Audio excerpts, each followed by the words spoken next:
Okay. What we have here? It's history in the making, baby. It's the end zone. WB and T collaboration, pimp. Hey, let's go.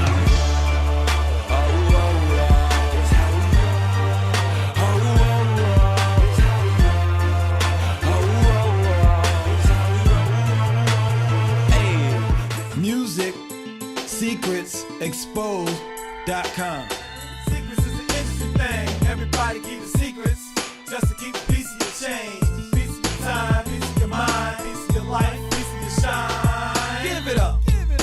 Tell us what we need to know. You keep your secrets when now it's time to be exposed. Don't give it to us like a watered down bag of kush, or tell us lies like the other dude they call Bush. Just keep it real. I want to get a deal. Make the money so I can eat a meal. I ain't got no cash, but I tell you what I am, ambitious. Now I need what you have. My name is Dee Dee Shocheda Williams of ABC Publicity, as some people know, but it's ABC PR and marketing firm.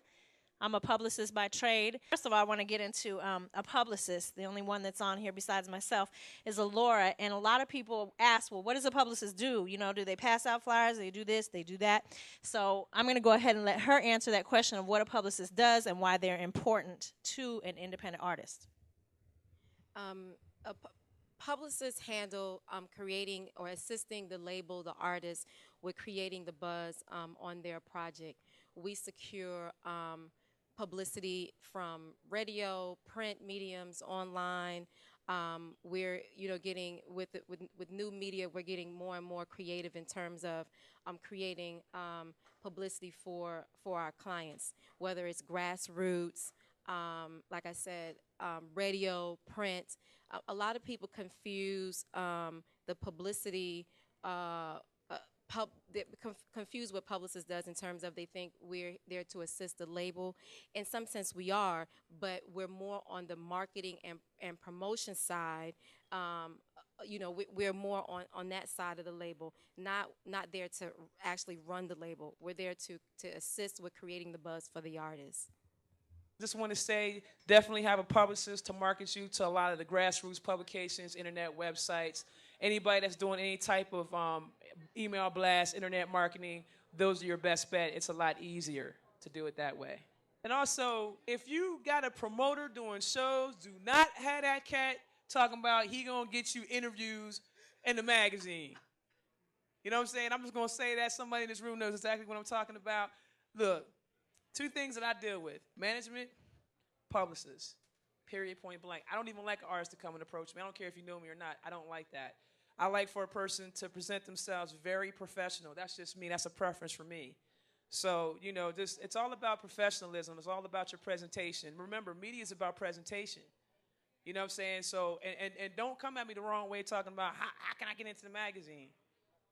Just go through the proper protocols. Get your management, if they have a relationship, or get a publicist if they have a relationship to approach, because I can't do it. If you decide, if you're articulate enough to do it yourself, you can, but if you're not and you have the relationships, because a lot of independent artists actually have more relationships with the independent publications than some of the publishers. But sometimes some of the calls I get from the independent artists is just like a turnoff, and I just hang up my phone because it's like they call and I've had times, I'm going to tell you, it's people like me, I've had times where I just click the phone shut. Then I'll call back and be like, oh, my phone died, because they were just talking and they wouldn't let me get a word in. Or they'll call and they'll say something like, oh, that bitch tight, how can I get in that bitch? So I'm like, come on, that's not how you talk to the publisher. So you just got to be real respectful when you're reaching out to the different publications, man. So just really don't misrepresent yourself. If you're going to misrepresent yourself, go to a local college and have a PR student come in and help you out or something like that, because you got the contacts and you just tell her what to do, and everybody will be happy. And you're not spending all your money either. I'm going to go ahead because I hear people talking about publicists and the retainers and the money. So I'm going to let Laura talk a little bit about that and how you handle it, as far as your fees and taking on a client.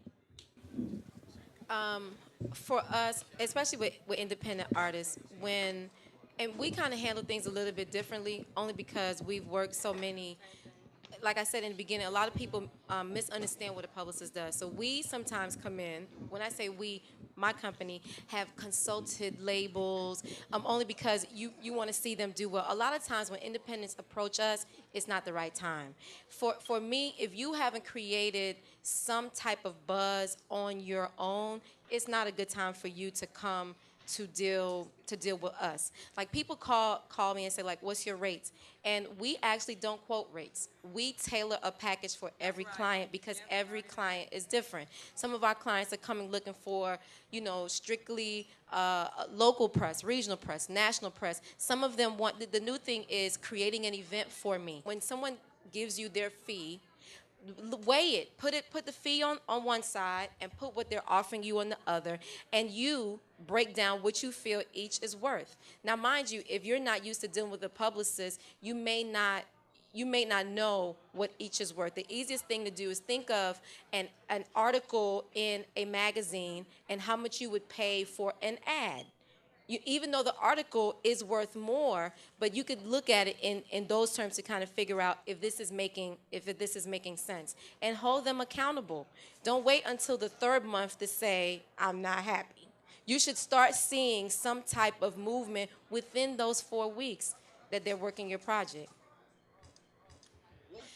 As an indie just trying to, get I'll say in our market in South Florida, an indie will spend anywhere from, most publicists won't sign on an artist for less than 6 months because it's takes that much time. exactly. And you're looking at, on average, an indie project may be anywhere from a retainer from $1,500 per month, you know, depending. But you're on average in South Florida, that's how it is. And I don't want to speak, you know, out of turn. I'm not, you know, this isn't my market, but for independent artists in South Florida, that's what you're looking at. He asked, is it best to bring on a publicist in your region? I don't know if I totally subscribe to that. I think you should bring on someone credible. Somebody prove it. Exactly. You know, and like I said, I keep saying this, the new thing is to be a publicist. Everything is, so look at longevity, and look at consistency. Look for those things when you're choosing a publicist. And then pick someone that genuinely appreciate your art. You know, because no one can really sell it if it's not even there, you know? I feel where you're coming from, because I've dealt with so many people that said that this person burnt me and that person burnt me. But what have we done to try to be sure that we don't get burned? Did you research to see if this company is even legitimate? But for those other people that's out there that are getting burnt, do your research beforehand. Find out if this is a legitimate company. You know, research to see if they're incorporated. Some of these things, if you research in the beginning, not saying just you in particular, but other people, it may stop you. You may be like, oh, you're not even a legitimate business. That's a red flag already. You know what I mean? So be sure that in the beginning, we're starting to find out who we're doing business with, even before.